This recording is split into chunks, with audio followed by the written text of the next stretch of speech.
Inch'Allah, bismillah, walhamdulillah, wassalatu wassalamu ala rasulillah, wa ala alihi wa sahbihi wa man walahu, amma ba'd.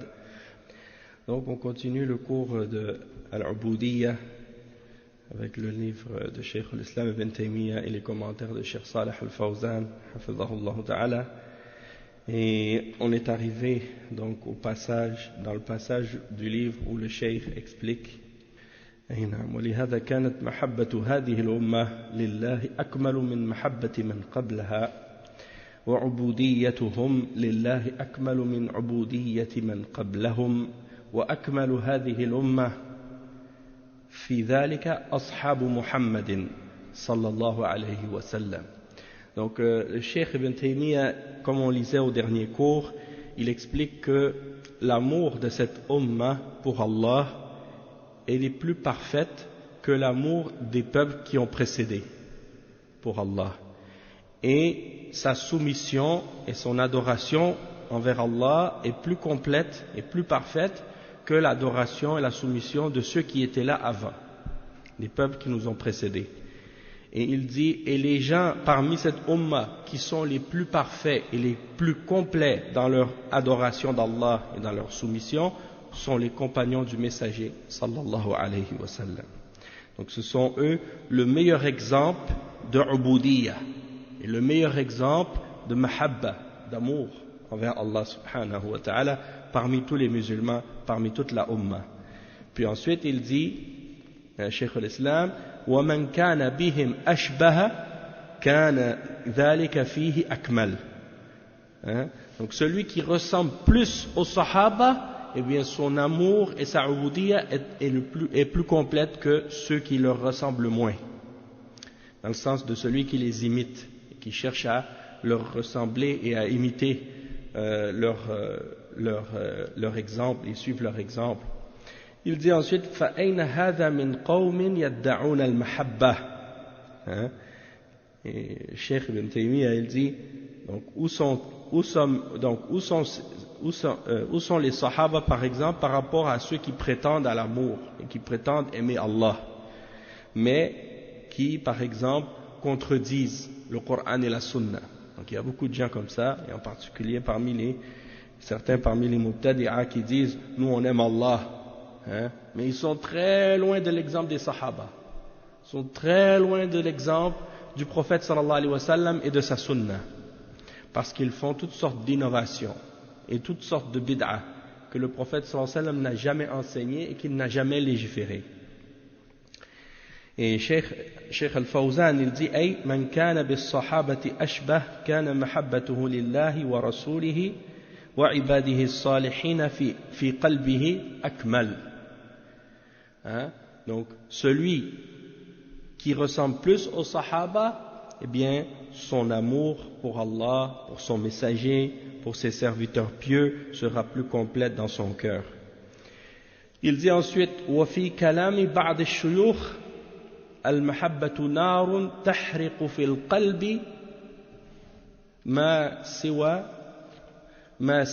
مراد المحبوب وأراد أن الكون كله قد أراد الله وجوده وظنوا أن كمال المحبة أن يحب العبد كل شيء حتى الكفر والفسوق والعصيان ولا يمكن لأحد أن يحب كل موجود بل يحب ما يلائمه وينفعه ويبغض ما ينافيه ويضره ولكن استفادوا بهذا الضلال اتباع أهوائهم فهم يحبون ما يهوونه كالصور والرئاسة وفضول المال والبدع المضلة وزاعمين أن هذا من محبة الله ومن محبة الله بغض ما يبغضه الله ورسوله وجهاد أهله بالنفس والمال.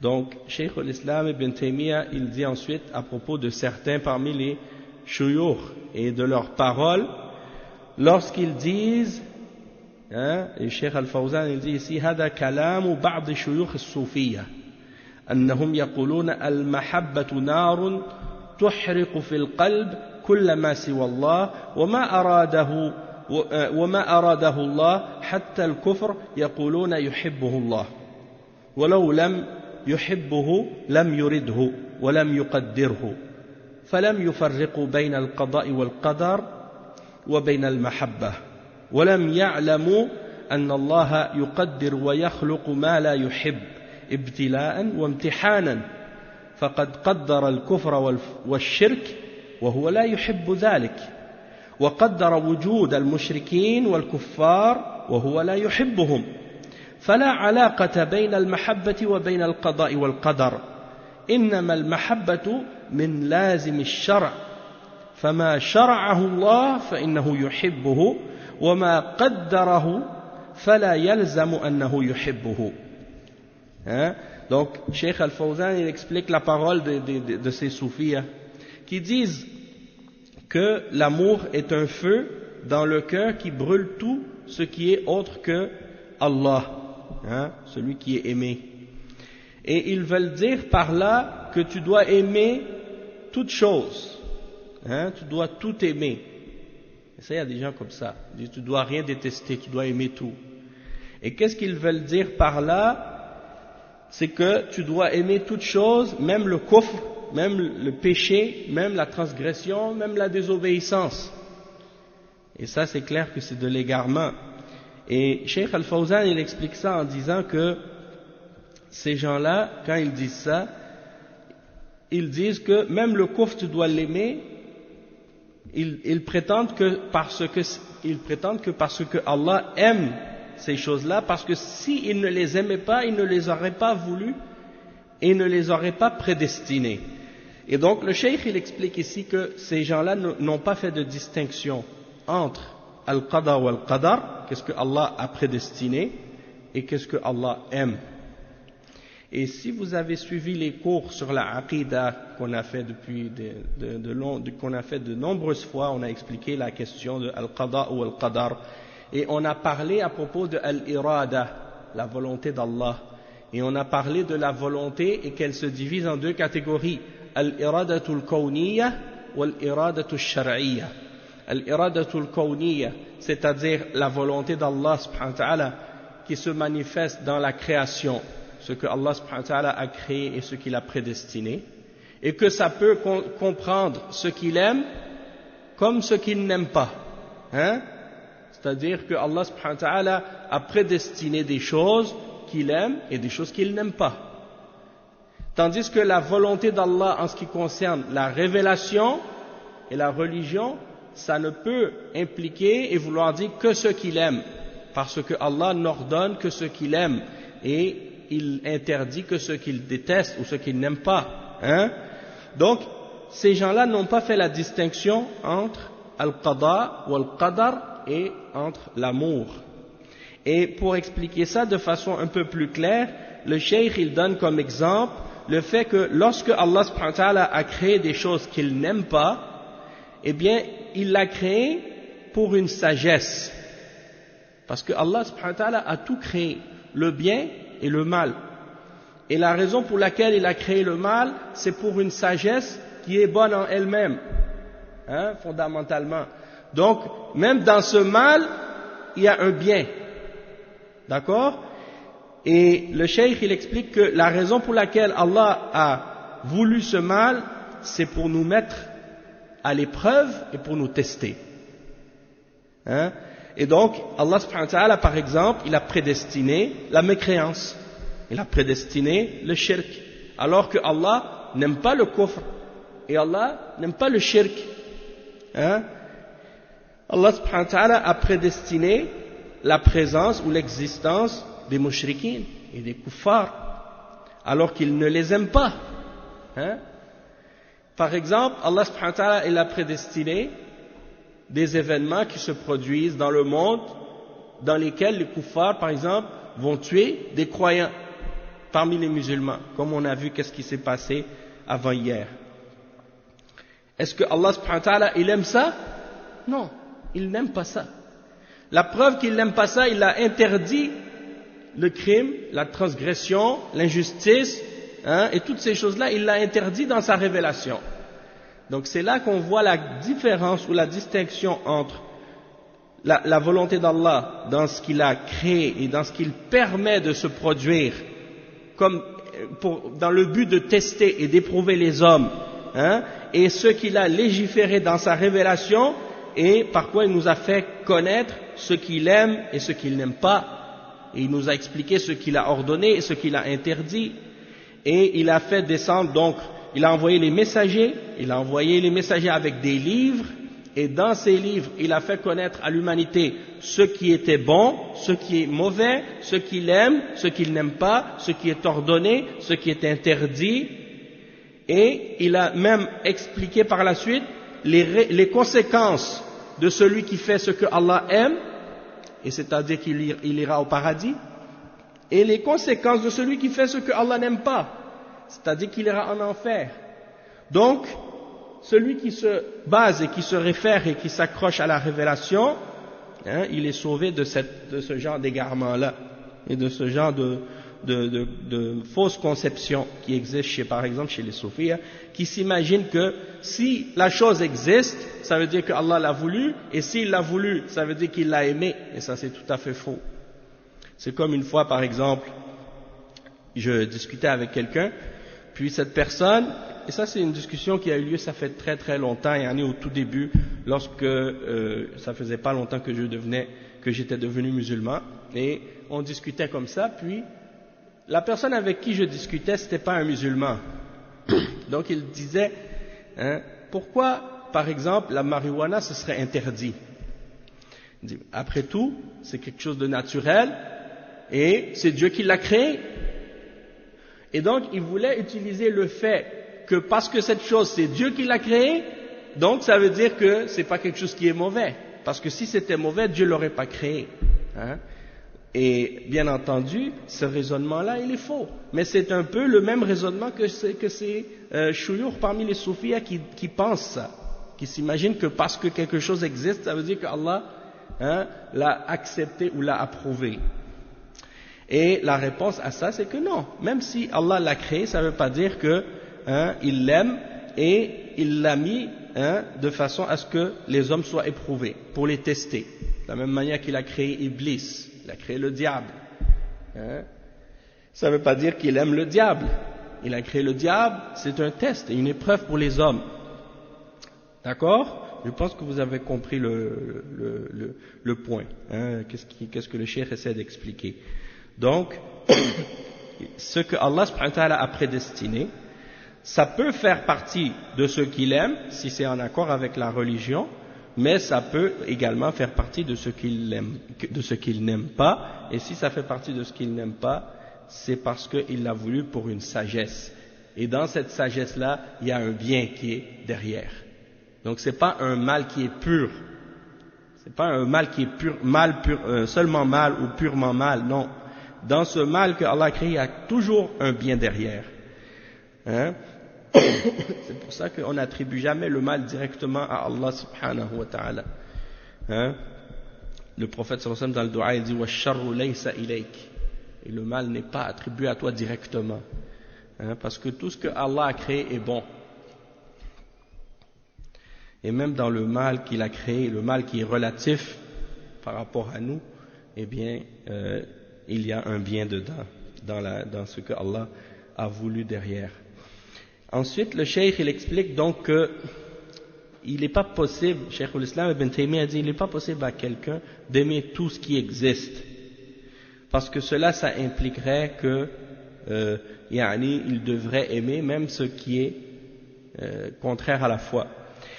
Et même dans la nature de l'être humain, comment Allah l'a créé, il y a des choses qui existent qui lui font du bien, et il y a des choses qui lui font du mal. Il y a des choses qui lui sont bénéfiques et il y a des choses qui lui font du tort.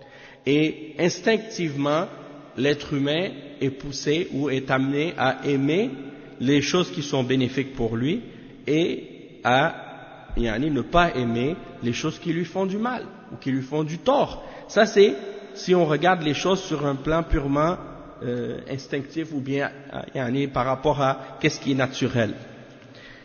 Le cheikh il dit à propos de qu'est-ce qu'on a lu maintenant, ليس هناك شك أن الله أراد وجود الكون ولكن لا يحبه كله لأن الله يقول ولأن الله سبحانه وتعالى خلقه وأوجده ولو لم يحبه لم يخلقه ولم يوجده يعني لأنهم لم يفهموا حكمة الله سبحانه وتعالى ولم يفرقوا بين القدر والشرع وكلامهم كما أنه يخالف الشرع فإنه يخالف العقل أيضا.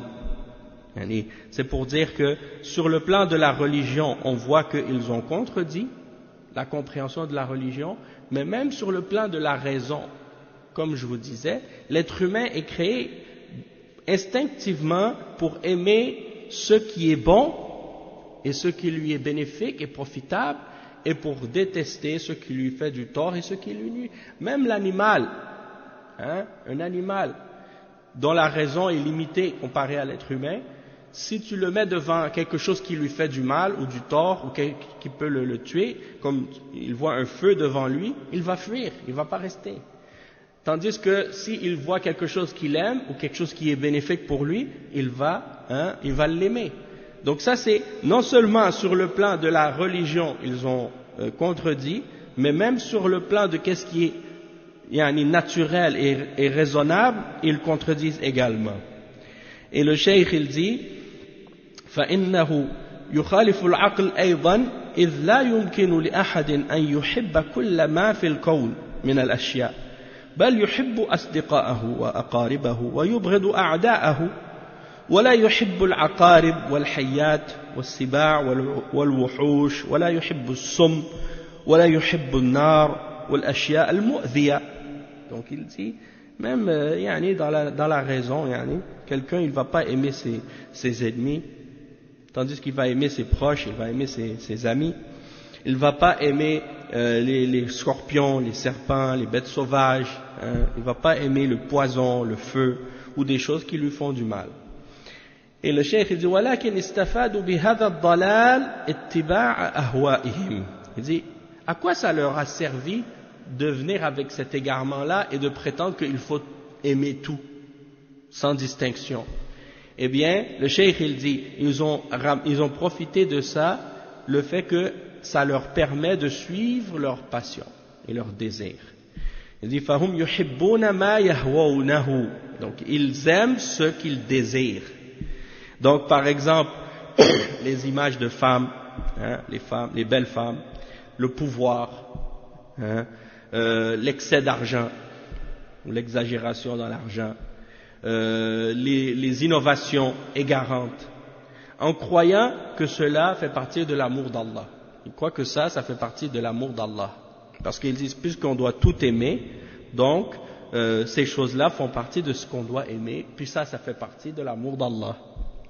Puisque c'est Allah qui les a créés, puisque c'est Allah qui les a voulus, donc de les aimer c'est bien. Et le cheikh il explique, Cheikh Al-Fawzan, il dit أي هم يعلمون أن هذا لا يوافق العقول ولكن يروجون هذا على الناس من أجل أن يحصلوا على ما يريدون من أتماعهم. Comme par exemple, ça me rappelle une parole de certains parmi les kuffars, puis aussi parmi les femmes, même parmi les femmes kuffars, qui disaient, si par exemple Allah il t'a créé belle avec un beau corps ou bien une belle forme, alors ça veut dire que tu dois le montrer, tu dois l'exhiber. Pourquoi? Parce que sinon Allah ne te l'aurait pas donné. Donc c'est un autre exemple de ce genre, qui est contraire à la raison, contraire à la religion. C'est pas parce que Allah subhanahu wa ta'ala t'a donné quelque chose que tu as le droit de l'utiliser comme tu veux et de faire avec ce que tu veux. Si tu es un croyant, tu te limites à l'ordre d'Allah et à son commandement et tu l'utilises de la manière que Allah t'a permis seulement, pas pour faire le péché, pas pour désobéir à Allah. Donc, si Allah subhanahu wa ta'ala il t'a créé par exemple avec une beauté, c'est pour te tester. C'est pour voir comment tu vas agir avec cette beauté, comment tu vas agir avec cette forme. Si par exemple Allah t'a créé il t'a donné à la naissance ou dans ta vie beaucoup de richesses, beaucoup d'argent, ça ne veut pas dire que tu as le droit de l'utiliser n'importe quelle manière ou de faire ce que tu veux avec, mais tu dois l'utiliser dans le bien et faire du bien avec cet argent. Hein? De la même manière, quelqu'un qui est né par exemple, qui a hérité un pouvoir politique ou bien qui est le fils d'un dirigeant ou bien un proche d'un dirigeant et que c'est lui finalement qui hérite du pouvoir. Tu vas dire, ben, si Dieu il m'a mis à cette position-là et il m'a mis dans ce niveau-là ou dans ce statut-là, ça veut dire que j'ai le droit de faire avec ce que je veux. Hein? Un peu comme les rois par exemple en Europe qui s'imaginaient que parce qu'ils étaient nobles ou parce qu'ils faisaient partie ils avaient dans leurs veines du sang royal. Hein? Moi j'ai du sang royal, qu'ils pouvaient faire ce qu'ils veulent. Hein? C'est Dieu qui les a mis au pouvoir. Mais le sang qu'il y a dans ces veines, c'est le même sang que le sang des autres êtres humains. Hein? Il n'y a pas un pouvoir spécial. Il doit se soumettre à Allah lui aussi, de la même manière que le reste des êtres humains. Hein? C'est juste un test supplémentaire et une épreuve supplémentaire que Allah lui a donnée au-dessus des autres êtres humains qui n'ont pas eu ce genre d'épreuve-là. D'accord? Donc c'est sûr que Allah il n'a pas éprouvé ou testé les hommes tous au même degré et tous de la même manière. Certains sont éprouvés par des tests plus grands que d'autres. Et ça c'est un exemple. Donc le cheikh il dit ولكن يروجون هذا على الناس من أجل أن يحصلوا على ما يريدون من أتماعهم. Donc ils savent que c'est contraire à la raison, l'idée de dire que tu dois aimer tout, hein, et que tu aimes selon tes passions. Mais ils propagent ça pour que ils arrivent à faire croire aux gens, hein, qu'ils peuvent obtenir ce qu'ils veulent de leurs désirs et de leurs passions. Et ensuite, donc, quand le cheikh il explique les exemples de ce qu'ils aiment, hein, les images, les femmes, l'excès d'argent, les innovations égarantes, des choses comme ça, Cheikh Al-Fawzan il dit يقولون نحن نحب كل ما في الكون وهم إنما يحبون ما يوافق شهواتهم وأهواءهم ويستغلون هذه الدعوة في تضليل الناس وخضوعهم لهم. Donc ils disent nous on aime tout ce qui est dans la création sans exception et ils veulent dire uniquement ce qui est en accord avec leur passion et leurs désirs et ils profitent de ces prétentions là, ils utilisent ça pour tromper les gens, pour les égarer. Et le cheikh il dit ensuite لأنه يحب هذه الأشياء بزعمهم زاعمين أن هذا من محبة الله ومن محبة الله بغض. Donc c'est ça, ils pensent que ça fait partie de l'amour d'Allah et de ce que Allah aime. Mais il dit mais la réalité c'est que la foi consiste à aimer ce que Allah aime et à détester ce que Allah déteste. Donc tu dois aimer ce que Allah aime et détester ce que Allah déteste. Et ce que le messager déteste, tu dois le détester aussi. Et le fait de lutter, hein, contre les gens, hein, de lutter contre les gens de l'égarement avec ta personne et tes biens, tout ça, ça fait partie de ce que Allah aime. Le Cheikh Al-Fawzan il dit لأنه يحب هذه الأشياء بزعمهم فنحن نحبها وقد كذبوا في ذلك على الله لأن الله لا يحب الكفر ولا يحب الكفار ولا يحب البدع والمحدثات. Il y a un verset dans lequel Allah subhanahu wa ta'ala dit dans le Coran ولا يرضى لعباده الكفر ولا يرضى لعباده الكفر.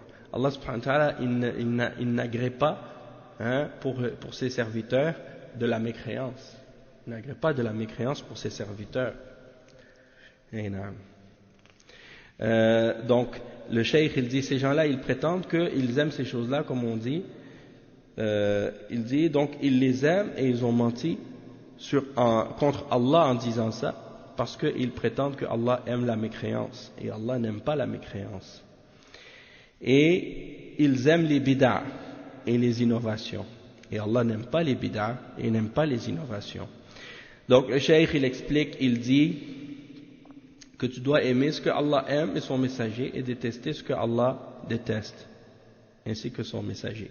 Il dit فَمَحَبَّةُ اللَّهِ لَهَا فُرُوعٌ فَتُحِبُّ مَا يُحِبُّهُ اللَّهُ وَمَنْ يُحِبُّهُ اللَّهُ من الأعمال الصالحة والطاعات والقربات والعبادات وأهل الطاعات وتكره ما يكرهه الله من الكفر والفسوق والعصيان والكفر والعصاة ولكن الخلق أصناف أولا منهم من يبغض بغضا خالصا كإبليس وفرعون وقادة الكفر هؤلاء يبغضون بغضا خالصا لا محبة معه وثانيا ومنهم من لا يحب حبا خالصا ولا يبغض معه ولا بغض معه من يحب حبا خالصا لا بغض معه كالملائكة والرسل والأولياء والصالحين تحبهم محبة خالصة ليس معها بغض ومنهم ثالثا منهم من يحب من جهة ويبغض من جهة وهو المسلم العاصي والفاسق من المؤمنين تحبه لما فيه من الإيمان وتبغضه لما عنده من المعاصي والسيئات. Donc le cheikh il explique que les catégories des personnes par rapport à l'amour, c'est trois catégories. La première catégorie, c'est ceux que tu dois détester de façon complète, comme Iblis, le diable. Tu dois le détester complètement. De même que les têtes de la mécréance, comme Pharaon, Pharaon par exemple, ou les gens qui sont dans la mécréance comme ça, tu dois les détester complètement et purement, aucun amour pour eux, parce que c'est des kuffars, c'est des mushrikins, c'est des ennemis d'Allah. Deuxièmement, ceux que tu dois aimer complètement, d'un amour pur, et que dans lequel il n'y a aucune haine, et aucune détestation. Et ceux-là, ce sont les anges d'Allah. Tu dois les aimer complètement. De même que les prophètes, les hommes pieux, les awliya d'Allah. Tu dois les aimer complètement et entièrement, sans les détester du tout. Et la troisième catégorie, c'est ceux parmi les croyants qui commettent des péchés. Les musulmans pécheurs. Donc, les croyants qui font des péchés, tu dois les aimer pour la foi qu'ils ont. Puis, tu dois en même temps les détester pour les péchés qu'ils font. Donc, tu les aimes d'un certain point de vue et tu détestes d'un certain point de vue. D'accord? Donc, on voit que c'est ça l'équilibre, c'est ça la balance. Tu ne vas pas aimer tout le monde au même degré ou au même niveau. Certains méritent d'être plus aimés que d'autres. Certains méritent d'être plus détestés que d'autres. Ce n'est pas tous les croyants qui sont à égalité par rapport à l'amour qu'on doit leur vouer, si on veut. Et il dit وَأَمَّا مَنْ يَقُولُ أَنَا أُحِبُّ اللَّهِ وَمَعَ هَذَا يُحِبُّ مَا يُبْغِضُ اللَّهِ وَمَنْ يُبْغِضُهُمُ اللَّهِ فَهُوَ كَذَّابٌ. C'est pour ça qu'il y a des ulama qui disent il n'y a pas d'amour sans haine. Il n'y a pas de vrai amour sans haine. Pourquoi? Parce que, il dit le cheikh, si quelqu'un il dit j'aime Allah, puis qu'en même temps il aime ce que Allah déteste, et il aime ce que Allah déteste, ça veut dire que son amour elle est fausse. Il ment dans son amour. Pourquoi? Parce que c'est pas possible que tu aimes Allah puis que tu aimes ceux que Allah déteste en même temps, ou que tu aimes ce que Allah déteste en même temps. C'est comme si tu dis moi j'aime Allah puis j'aime Iblis en même temps. C'est pas possible. Tu peux pas aimer Allah puis aimer Iblis. Et tu peux pas aimer Allah et les alliés d'Allah, les prophètes et les messagers et les salihins, et dire j'aime Iblis et j'aime les alliés d'Iblis. Les kuffars, les mushrikins, les sahara, les sorciers, les faux prophètes, les mensonges, les gens qui appellent au kufr et au shirk, et ainsi de suite. Donc il faut qu'il y ait un équilibre. Il faut qu'il y ait un équilibre. Et donc c'est la même chose dans tout. Si par exemple, si je vous donne un exemple simple, peut-être que ça n'a pas rapport directement avec la religion, mais vous êtes capable de comprendre un peu qu'est-ce que ça implique. Si quelqu'un, par exemple, il joue dans une équipe de foot, d'accord? Et dans cette équipe de foot, il est avec ses coéquipiers et il joue contre une autre équipe, d'accord? Si lui, il joue avec l'équipe, il a le costume et l'équipement de son équipe, mais dans son cœur, il aime l'équipe adverse et il est pour l'équipe adverse. D'accord? Ça veut dire que au lieu d'essayer de faire perdre l'équipe adverse, il leur fait des passes, il leur donne le ballon, ou bien il les laisse passer au lieu de les tacler, ou des choses comme ça. Eh bien, tu vois qu'il y a un problème. Parce que lui, au lieu d'être contre l'équipe adverse, il est d'accord, il les aide. Eh bien, c'est un peu comme ça, en fait, le fait que quelqu'un, par exemple, il dise moi, je suis avec le parti d'Allah, et j'aime Allah. D'accord? Et après, il dit, oui, mais en même temps, j'aime les alliés du shaitan, et j'aime le shaitan, donc, dans mon cœur, je suis un petit peu avec eux. Donc, il y a un problème avec ça. Tu ne peux pas aimer Allah et aimer le côté adverse en même temps. Donc ça vous donne un peu le sens de ce que je veux dire par rapport à ça. Oui, donc c'est ça. Et ensuite, le cheikh, il explique, il dit wa aslu dalalihim أن هذا القائل الذي قال إن المحبة نار تحرق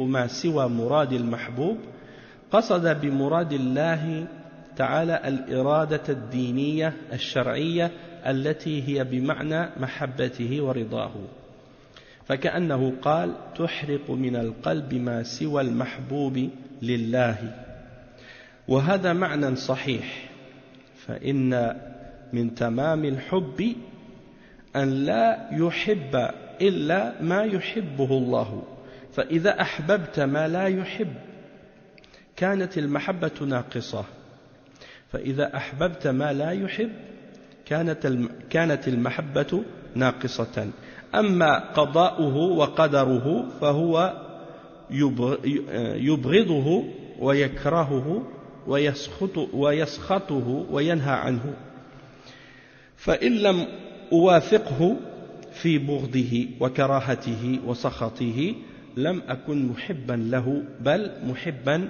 لما يبغضه. Bon, le cheikh il explique ensuite, il dit à la base de leur égarement il y a la parole, donc quand la parole qu'on avait lue tout à l'heure, celui qui disait que l'amour c'est un feu qui brûle tout ce qui est en dehors d'Allah du cœur. Il dit que la personne qui a dit ça, son intention c'était probablement de parler de la volonté, quand il dit de vouloir le bien-aimé, c'est-à-dire vouloir d'une volonté légale, religieuse par rapport à la religion, dans le sens de son amour, c'est-à-dire l'amour d'Allah et ce qu'il a agréé. Donc il dit, c'est comme s'il disait que cet amour d'Allah, elle doit brûler dans le cœur tout ce qui est en dehors de ce que Allah aime. Et il dit cette signification-là, par contre, elle est correcte. Parce que l'amour complet pour le croyant, c'est, comme on l'a dit tout à l'heure, d'aimer ce que Allah aime et de détester ce que Allah n'aime pas, et de ne pas aimer excepté ce que Allah aime. Donc si tu aimes ce que Allah n'aime pas, ton amour sera incomplet, sera déficiente. Tandis que ce que Allah a prédestiné, il dit ce que Allah a prédestiné, ou la prédestination et le décret d'Allah, il le déteste, il l'interdit. même si il n'est pas en accord avec, il le déteste et c'est des synonymes en arabe, bourd, wa karaha, wa sakhat, c'est des synonymes, c'est-à-dire c'est des termes qui sont proches l'un de l'autre. Donc quand on les traduit, on dirait qu'on dit la même chose. Al-bourd, c'est qu'est-ce que tu détestes, ou le fait de détester. Wal karaha aussi, c'est la même chose, le fait de détester quelque chose, quand quelque chose te déplaît ou que tu n'aimes pas. Wal sakhat, c'est la colère, le courroux. C'est différentes façons de traduire. Et na'am, وإن لم أوافقه في بغضه وكراهته وسخطه لم أكن محبا له بل محبا لما يبغضه. Donc si je suis pas en accord avec Allah dans ce qu'il déteste, que je déteste pas ce qu'il déteste, alors ça veut dire que j'ai pas aimé Allah subhanahu wa ta'ala complètement. Plutôt j'aurais aimé ce qu'il déteste. Cheikh Al-Fawzan il dit: إن كان القصد أن المحبة تحرق ما سوى ما يحبه الله شرعا فلا محذور في هذا القول. أما إذا قصد المحبة الكونية فهذه ليس من لازمها المحبة والرضا. Donc il dit si cette parole que les soufis ont mentionnée, ils veulent dire par le fait que l'amour elle brûle tout ce qui est en dehors de ce que Allah aime selon la religion, alors dans ce cas-là, il n'y a pas de mal à cette parole-là. Mais s'ils veulent dire qu'est-ce qu'on avait expliqué tout à l'heure par rapport à cette parole, et quand il parlait de l'amour, de ce que Allah a créé dans la création et dans la prédestination, alors ça ne veut pas dire que tout ce que Allah a créé, il l'aime nécessairement, ou qu'il l'a agréé nécessairement. Donc c'est ça la nuance ici. Et parfois, Cheikh al-Islam Ibn Taymiyyah, il dit les choses d'une façon, quand tu le lis, ça peut paraître compliqué, mais à la base, en réalité, c'est des choses simples qu'il explique, mais c'est juste la façon de le formuler qui peut sembler compliquée. فاتباع الشريعة والقيام بالجهاد من أعظم الفروق بين أهل محبة الله وأوليائه الذين يحبهم ويحبونه وبين من يدعي محبة الله ناظرا إلى عموم ربوبيته أو متبعا لبعض البدع المخالفة لشريعته فإن دعوى هذه المحبة لله من جنس دعوى اليهود والنصارى المحبة لله بل قد تكون دعوى هؤلاء شرا من دعوى اليهود والنصارى لما فيهم من النفاق الذين هم به في الدرك الأسفل من النار كما قد تكون دعوى اليهود والنصارى شرا من دعواهم إذا لم يصلوا إلى مثل كفرهم. Donc le cheikh ici, Cheikh al-Islam Ibn Taymiyyah, il dit donc le fait de suivre la charia et d'établir le djihad, la lutte dans le sentier d'Allah, ça fait partie des plus grandes distinctions entre les gens de l'amour d'Allah et ses alliés, ceux que Allah aime et ceux qui aiment Allah, et ceux qui prétendent à l'amour d'Allah, comme par exemple les soufis qui disent qu'eux ils ont aimé Allah ou qu'ils sont ceux qui aiment Allah. Et le cheikh explique ça en disant, Cheikh Al-Fawzan, il dit قال الله تعالى يا أيها الذين آمنوا من يرتد منكم عن دينه فسوف يأتي الله بقوم يحبهم ويحبونه أعزة على المؤمنين أعزة على الكافرين أذلة على المؤمنين أعزة على الكافرين يجاهدون في سبيل الله ولا يخافون لومة لائم ذلك فضل الله يؤتيه من يشاء والله واسع عليم. فكونهم يحبون الله جاهدوا في سبيله لإزالة ما يكرهه الله ويبغضه وقدموا أنفسهم وأموالهم في سبيل ذلك وهذا دليل صدق محبتهم لله فهم يحبون الله حقا بخلاف من يدعي محبته ولم يقدم دليلا على ذلك. Donc le cheikh il explique que une des plus grandes preuves de l'amour du serviteur pour Allah, hein, parmi les exemples de ce qu'il y a dans le fait de suivre la charia, il y a le fait de lutter dans le sentier d'Allah et de combattre dans le sentier d'Allah. Que ça fait partie des plus grandes distinctions entre ceux qui aiment réellement Allah et que Allah aime et ceux qui prétendent uniquement à l'amour alors qu'ils ne l'aiment pas réellement. Et la preuve de ça, c'est dans le verset 45 dans Surat Al-Ma'idah, dans lequel Allah subhanahu wa ta'ala, il dit, ce qui signifie, ô vous qui avez cru, quiconque d'entre vous apostasie de sa religion, alors sachez que, ça ne peut pas nuire à Allah en quoi que ce soit. Le fait que vous rejetiez la foi après avoir cru, ou que vous apostasiez sa religion, ça va pas nuire à Allah en quoi que ce soit. Pourquoi? Parce que Allah subhanahu wa ta'ala va faire venir un autre peuple que vous, qui l'aime et qui aime Allah. Yuhibbuhum, Allah les aime, wa yuhibbuna, et eux, ils aiment Allah. Donc Allah, il n'a pas besoin de nous. Si nous on s'éloigne, ou on s'égare, ou on quitte sa religion, il n'a pas besoin de nous et ça lui fait aucun tort. Parce qu'il va nous remplacer par un autre peuple qui est meilleur que nous, qui aime Allah et que Allah les aime, qui sont humbles et modestes envers les croyants et fiers et puissants envers les mécréants et qui luttent dans le sentier d'Allah, ne craignant le blâme d'aucun blâmeur. Ça, c'est la grâce d'Allah qu'il donne à qui il veut, et Allah est certes plein de largesse et omniscient. Et donc, c'est pour dire que, ici, de faire comprendre que dans le fait de lutter dans le sentier d'Allah, il y a cette distinction-là entre les vrais croyants qui aiment réellement Allah et ceux qui ne l'aiment pas réellement ou qui prétendent l'aimer sans réellement l'aimer. Il dit pourquoi? Parce qu'étant donné qu'ils aiment Allah, ils veulent lutter et combattre dans son chemin et dans sa religion et dans son sentier pour éliminer tout ce que Allah n'aime pas et tout ce qu'il déteste. Et ils vont même offrir leur propre personne, leur propre vie, ainsi que leur propre bien dans le sentier d'Allah. Donc c'est un sacrifice de leur personne et de leur bien qu'ils font pour Allah subhanahu wa ta'ala lorsqu'ils vont participer par exemple à cette lutte et à ce combat.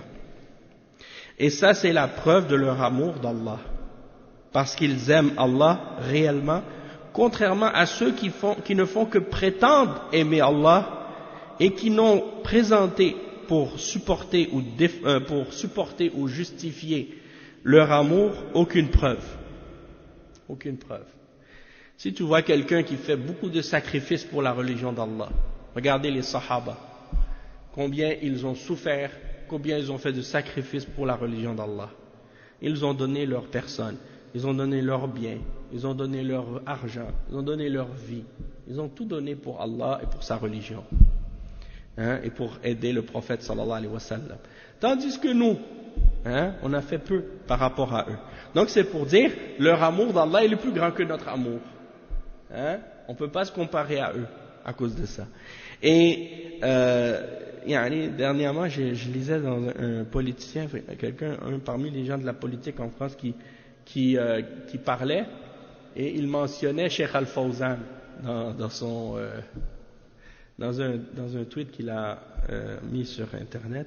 Subhanallah. Et il critiquait ou il disait de Cheikh Al-Fawzan, pour parler de lui, comme si, pour essayer de montrer qu'il était quelqu'un que c'était pas une bonne référence pour les musulmans. Il disait qu'il prône ou il appelle au djihad. J'ai dit, mais qu'est-ce qu'il raconte? Est-ce qu'il y a un savant dans l'islam depuis le début de l'islam jusqu'à aujourd'hui qui a déjà rejeté ou renié que le djihad fait partie de l'islam? Le djihad fait partie de l'islam. Il est dans le Coran, il est dans les hadiths authentiques, d'accord?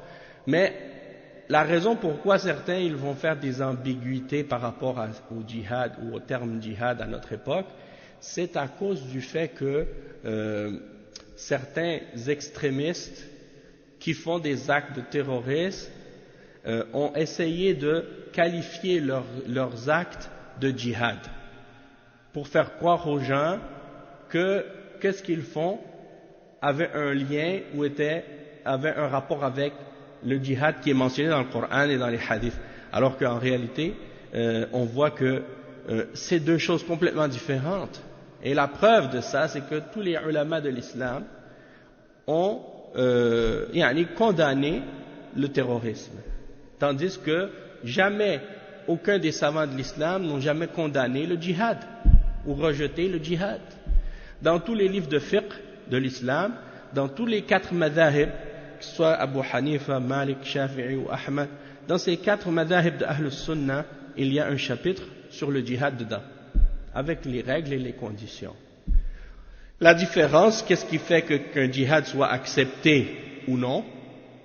C'est la même chose que pour la salat, la zakat, le jeûne et le hajj. Si tu fais ta salat, ta zakat, ton jeûne et ton hajj selon les règles et les conditions de l'islam, ta salat, ta zakat, ton hajj va être accepté. Mais si tu fais ton djihad de la même façon, d'une façon qui contredit les règles et les conditions du djihad, ton djihad, il ne sera pas accepté. De la même manière que ta salat ne sera pas acceptée, ton jeûne ne sera pas accepté, ton hajj ne sera pas accepté.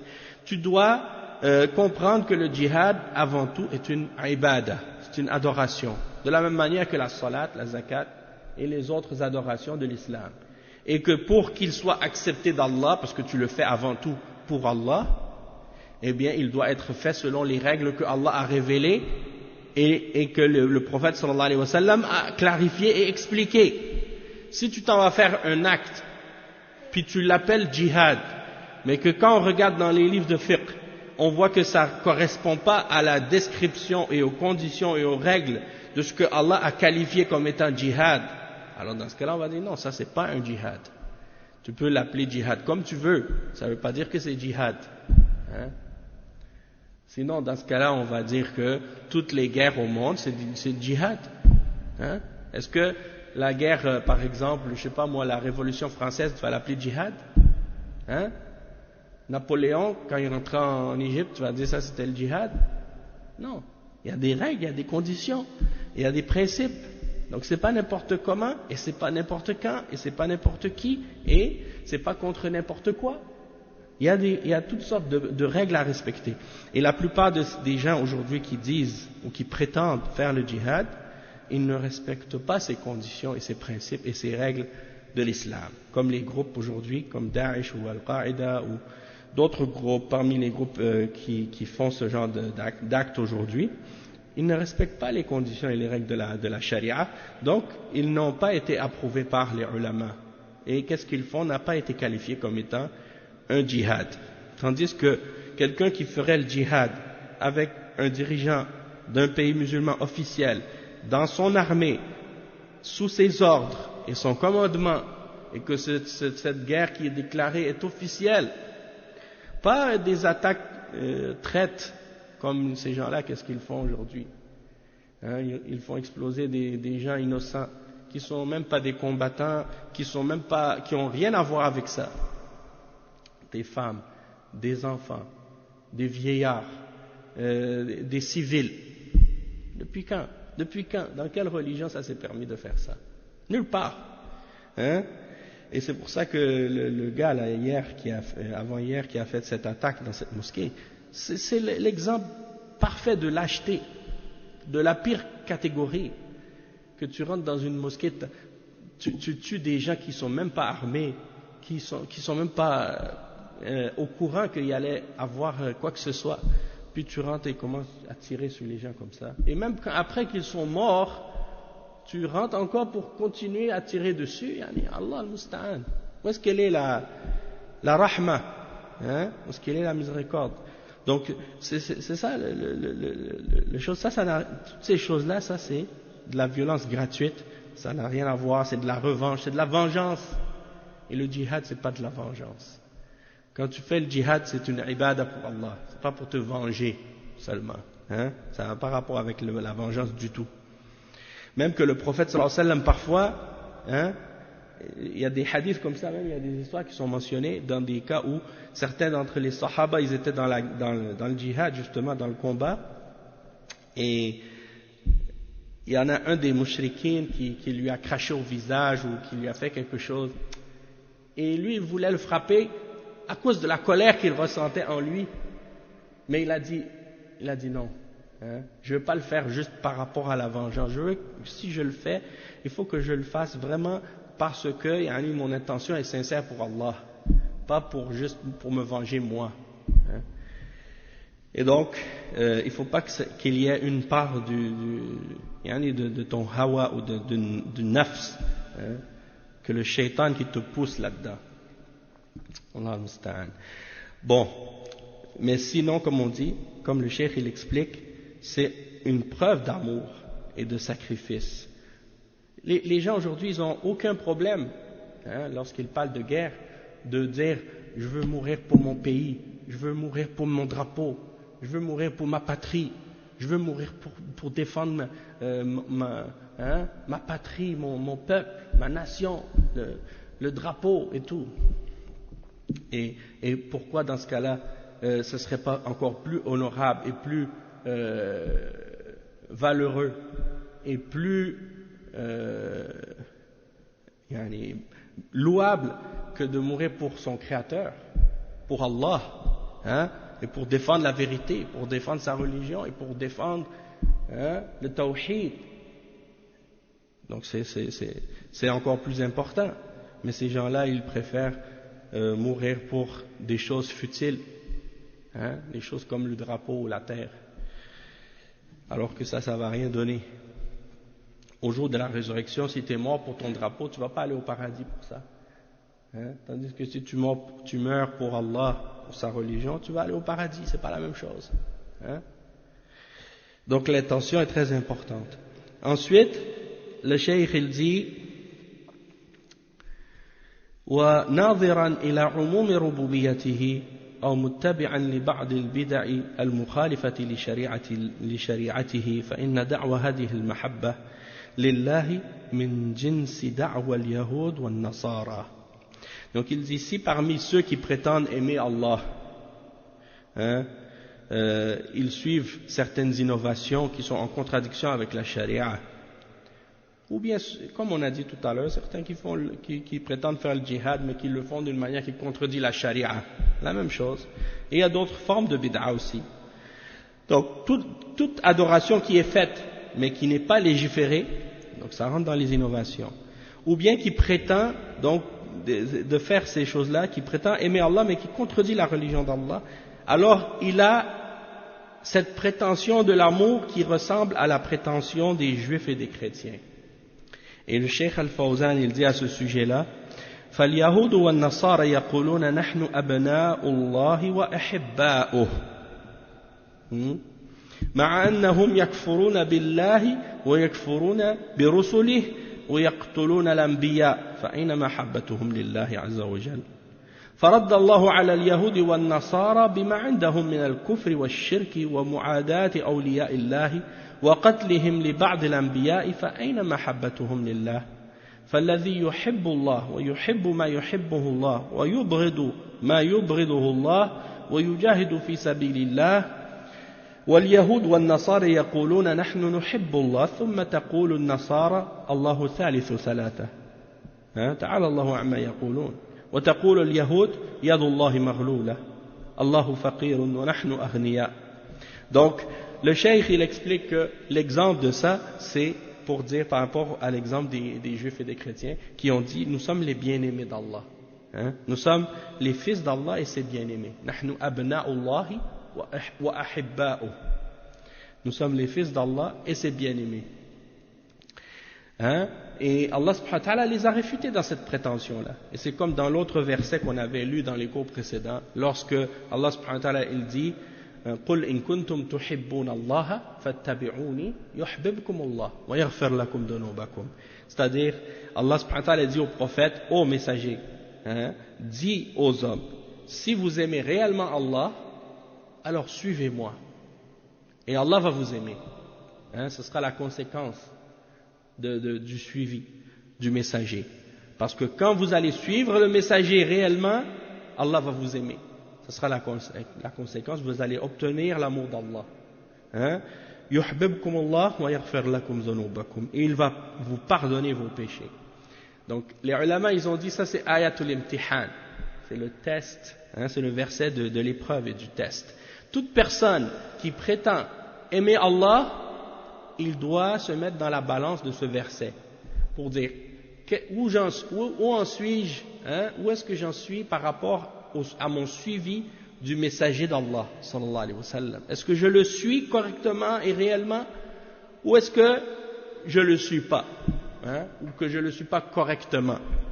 Eh bien, tu veux savoir où est-ce que tu en es par rapport à ton amour d'Allah? Regarde comment tu suis le messager. Regarde comment tu suis son exemple et son modèle, et où tu en es par rapport à son suivi. Et la même chose pour les chrétiens. Donc le cheikh il dit, donc ces gens-là ils disent, nous sommes les bien-aimés, hein, nous sommes les fils d'Allah, nous sommes les bien-aimés d'Allah, alors qu'ils rejettent la foi en Allah, qu'ils renient la foi en les messagers, même qu'ils tuent les prophètes. Alors où est-ce qu'elle est leur amour d'Allah dans ce cas-là, hein? Les juifs qui ont essayé de tuer Jésus, qui ont tué Yahya, qui ont tué Zacharia, et qui ont donné combien de problèmes aux différents prophètes que Allah leur a envoyés, et qui tuent ceux qui appellent au bien et qui ordonnent le bien parmi les gens, et qui appellent à la justice. Allah subhanahu wa ta'ala a réfuté les juifs à propos de ça, en mentionnant ce qu'ils avaient comme mécréance et comme shirk et comme animosité envers les serviteurs rapprochés d'Allah, le fait qu'ils ont tué certains d'entre les prophètes. Donc où est-ce qu'elle est leur amour d'Allah? Dire que tu aimes Allah, c'est tellement facile. C'est juste une parole avec la bouche. J'aime Allah. Hein? Tout le monde peut dire ça. Mais les preuves, comme on l'a dit tout à l'heure, c'est ça le test. C'est de le prouver par des gestes, par des actions. Hein? C'est tes actes qui vont témoigner de ton amour pour Allah réellement. Est-ce que tu fais ta salat? Est-ce que tu donnes ta zakat? Est-ce que tu récites le Coran? Est-ce que tu fais les actes d'adoration? Est-ce que tu donnes sadaqat? Hein? Et ainsi de suite. Donc celui qui aime Allah, il doit aimer ce que Allah aime. Et il doit détester ce que Allah déteste. Il doit lutter dans le sentier d'Allah. Et il doit donc prendre la religion et la mettre en application. Tandis que les juifs et les chrétiens, eux, ils disent, nous aimons Allah, puis ensuite ils disent, Allah est une trinité. Il y a Dieu le Père, Dieu le Fils et Dieu le Saint-Esprit, et ils disent, ces trois-là forment un. Donc où est-ce qu'elle est l'amour d'Allah? Tu dis que tu aimes Allah, après tu l'insultes en lui associant des choses, et en lui attribuant un fils, et en priant à Jésus et à Marie et à tous les saints, et tu prétends par la suite que tu aimes Allah. Ça c'est en contradiction avec l'amour d'Allah. Et les juifs qui disent la main d'Allah est fermée et Allah est pauvre et nous sommes riches, hein? Ça c'est des exemples de ce que Allah a cité, des exemples des paroles des juifs. Donc ils accusent Allah d'être avare et d'être pauvre. Est-ce que quelqu'un qui aime Allah, il parle de cette manière envers Allah? Donc ça c'est une contradiction. Et le cheikh il explique ensuite, on va s'arrêter bientôt là parce que c'est dans 10 minutes c'est la salat. Donc le cheikh il explique ensuite, il dit bal qad takunu da'wa ha'ula'i sharran min da'wa al-yahud wal-nasara. Il dit même que la prétention de ces soufis qui prétendent aimer Allah pourrait être parfois même pire que la prétention des juifs et des chrétiens. Et le cheikh il explique cette comparaison-là, hein, pourquoi leur prétention elle peut être pire que celle des juifs et des chrétiens. Il dit muqaranatun bayna al-yahud wa an-nasara wa bayna as-soufiyya. Je ne sais pas si vous le savez, mais quand on regarde les enseignements et les pratiques des soufis, on remarque une grande similarité entre les soufis et les chrétiens, surtout les chrétiens, et même parfois les juifs aussi. Hein? Donc ils ont des traits des choses très semblables entre eux dans leurs croyances et dans leurs pratiques. Donc le cheikh il donne des exemples de ça. Il dit الصوفية يزعمون أنهم يحبون الله ويقولون كل ما أراده الله هو يحبه فيقترفون المعاصي والذنوب ويحبون الكفار ويقولون بأن الله أوجدهم وخلقهم فهذا دليل على محبة الله لهم فنحن نحبهم لذلك ويغالطون في هذا فهم أشد ضلالا من اليهود والنصارى لأن اليهود والنصارى لم يدعوا الإيمان بمحمد صلى الله عليه وسلم بل كفروا به وهؤلاء يدعون أنهم من أتباع محمد صلى الله عليه وسلم وأنهم مسلمون وهم أشد ضلالا من اليهود والنصارى. Donc il dit premièrement, parmi les exemples de comparaison, si on compare les juifs et les chrétiens avec les soufis, il dit que les soufis, elles prétendent qu'ils aiment Allah et ils disent tout ce que Allah a voulu, ils l'aiment. Et ils se permettent par conséquent de faire tous les péchés qu'ils veulent et de faire tout ce qu'ils veulent parce qu'ils disent si ces choses-là existent, c'est parce que Allah les a voulu et qu'il les aime. Donc ils aiment les kuffars, puis ils disent si Allah les a créés, c'est parce qu'il les aime. Donc on a le droit de les aimer nous aussi. Et le cheikh il dit فَهَذَا دَلِيلٌ عَلَى مَحَبَّةِ اللَّهِ لَهُمْ. Donc c'est comme ça qu'ils justifient leur amour pour les kuffars, parce qu'ils disent puisque Allah les a créés, ça veut dire qu'ils les aiment. Et donc ils les aiment par conséquent. Et donc ça c'est une erreur de leur part, comme on l'a expliqué tout à l'heure. Et il dit donc qu'ils sont par conséquent plus égarés que les juifs et les chrétiens. Parce que les juifs et les chrétiens n'ont pas prétendu croire en Muhammad sallallahu alayhi wa sallam, contrairement aux soufis, qui eux prétendent croire en Muhammad sallallahu alayhi wa sallam. Et ils se disent musulmans. Malgré tout, ils sont plus égarés que les juifs et les chrétiens. Donc comment tu peux dire que tu crois au prophète Muhammad sallallahu alayhi wa sallam et que tu es musulman, que tu crois en l'islam, puis après tu ramènes des paroles ou des croyances qui sont plus égarées que la croyance des juifs et des chrétiens. Ça c'est une contradiction. Donc ça c'est le premier exemple. Puis le deuxième point que le cheikh il mentionne ici, il dit أي لما في الصوفية من النفاق وهو النفاق الأكبر الاعتقادي وهو إظهار الإيمان وإبطان الكفر ولذلك صاروا في الدرك الأسفل من النار فهم شر من اليهود والنصارى وشر من المشركين وعبدة الأوثان لأن الكفار صرحوا بكفرهم وعداوتهم لله ولرسوله أما هؤلاء يدعي أحدهم أنه يؤمن بالله ورسوله وهو كذاب قال تعالى ومن الناس من يقول آمنا بالله وباليوم الآخر وما هم بمؤمنين يخادعون الله والذين آمنوا وما يخدعون إلا أنفسهم وما يشعرون فالكفار والمشركون لم يخادعوا ولم يدعوا الإيمان بل صرحوا بالكفر وأعلنوه وهؤلاء ادعوا الإيمان وأخفوا الكفر في قلوبهم فهم شر من اليهود والنصارى ومن المشركين ولذلك صاروا في الدرك الأسفل من النار ولن تجد لهم نصيرا إلا الذين تابوا وأصلحوا واعتصموا بالله وأخلصوا دينهم لله فأولئك مع المؤمنين. Donc le cheikh il explique, bon on va terminer avec ce point là, le cheikh il explique que à cause aussi de l'hypocrisie qu'il y a chez les soufis, le nifaq majeur dans la croyance, du fait qu'ils montrent la foi mais qu'ils cachent la mécréance et par conséquent ils sont dans le niveau le plus profond de l'enfer, c'est-à-dire qu'ils sont plus mauvais même que les juifs et les chrétiens parce que les hypocrites sont plus mécréants que les juifs et les chrétiens. C'est pour ça qu'ils sont même dans des degrés plus bas dans l'enfer que les juifs et les chrétiens. Ça c'est les munafiqin. Et bien entendu ici il parle des extrémistes parmi les soufis, pas le soufi là qui est juste dans les bid'a qu'il fait, qui n'atteignent pas le degré de kufr ou de shirk. Peut-être qu'il pratique certaines choses ou il fait certaines formes de bid'a, mais qui n'ont pas atteint le degré de kufr ou de shirk.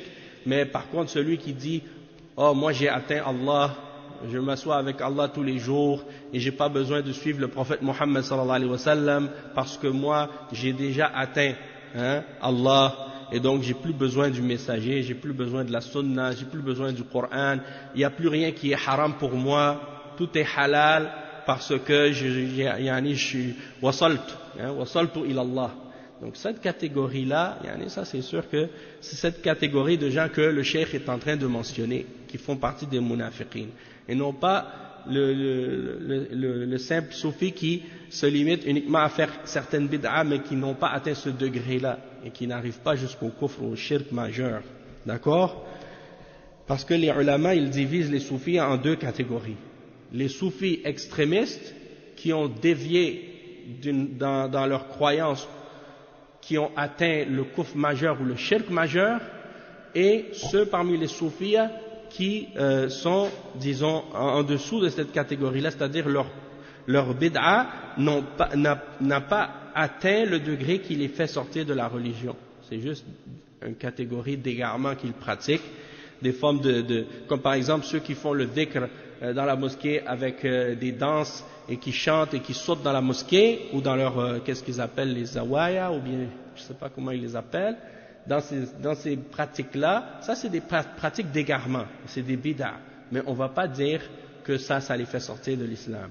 Toutefois, si quelqu'un, il dit, comme j'ai dit tout à l'heure, l'exemple, celui qui dit, moi, j'ai pas besoin de suivre le prophète Mohammed sallallahu alayhi wa sallam, j'ai une connexion directe avec Allah, j'ai plus besoin de respecter ce qui est obligatoire ou de m'abstenir de ce qui est interdit parce que j'ai atteint al-yaqin et j'ai compris al-haqiqa, des réalités qu'il prétend avoir obtenues, ou ceux qui font le shirk en invoquant les morts et en priant les tombes. Ça c'est des gens qui sont en dehors de la religion par contre, c'est ceux qu'on appelle al-roulat. Et le cheikh il explique donc que cette catégorie-là sont comme des munafiqin, par conséquent ils sont plus égarés que les juifs et les chrétiens, parce que les kuffars qui sont des kuffars clairs, ils ont exprimé leur mécréance ouvertement. Le juif il dit qu'il est juif. Si tu demandes à un juif, est-ce que tu crois en Mohammed sallallahu alayhi wa sallam, il va dire non, je ne crois pas. Il ne le cache pas. Mais si tu demandes à ceux-là, est-ce que tu crois en Mohammed sallallahu alayhi wa sallam, il te dit oui. Sauf qu'il le contredit et il te dit j'ai plus besoin de le suivre. Parce que moi je suis arrivé à Allah. Donc c'est pour ça que le cheikh il dit, il montre leur foi et ils cachent leur mécréance. Parce que ces paroles-là, ils ne les disent pas à tout le monde. Ils les disent que dans leur cercle à eux. Donc, ceux-là, ils prétendent d'être croyants et de croire en Allah, mais ils essaient de tromper les croyants, comme Allah a décrit les hypocrites dans le Coran. Dans Surat Al-Baqarah, lorsqu'il dit parmi les hommes, il y en a qui disent nous croyons en Allah et au jour dernier, mais ils ne sont pas croyants. Ils cherchent à tromper Allah et ceux qui ont cru. Mais ils ne trompent qu'eux-mêmes et ils ne s'en aperçoivent pas. Donc les kuffars et les mushrikines qui sont clairs, ils n'ont pas trompé les croyants. Ils ont été directs et clairs, ils l'ont exprimé ouvertement. Tandis que ceux-là, ils montrent ou ils prétendent la foi et ils cachent leur mécréance dans leur cœur. Donc ils sont plus mauvais que les juifs et les chrétiens et les mouchrikines, et c'est pour cette raison-là qu'ils seront dans le plus bas niveau du feu de l'enfer, et tu ne trouveras pas pour eux de secoureurs, excepté ceux d'entre eux qui se sont repentis, qui se sont réformés, et qui se sont fermement cramponnés à la foi en Allah subhanahu wa ta'ala et qui ont purifié leur religion pour Allah, alors ceux-là seront avec les croyants. Donc ça veut dire que s'ils se repentent à Allah avant de mourir, Allah subhanahu wa ta'ala va leur pardonner. Allah subhanahu wa ta'ala va leur pardonner leurs péchés. Même les munafiqines, ils peuvent se repentir. C'est ça que ça veut dire. Donc on va s'arrêter ici pour aujourd'hui. Subhanakallahumma bihamdik, ashhadu an la ilaha illa ant, astaghfiruka wa atubu ilayk, wa sallallahu wa sallam ala nabiyyina Muhammad wa ala alihi wa sahbihi ajma'in. Wassalamu alaykum wa rahmatullahi wa barakatuh. Wa iyyakum. Je m'excuse, j'ai dépassé un peu l'heure. Je voulais finir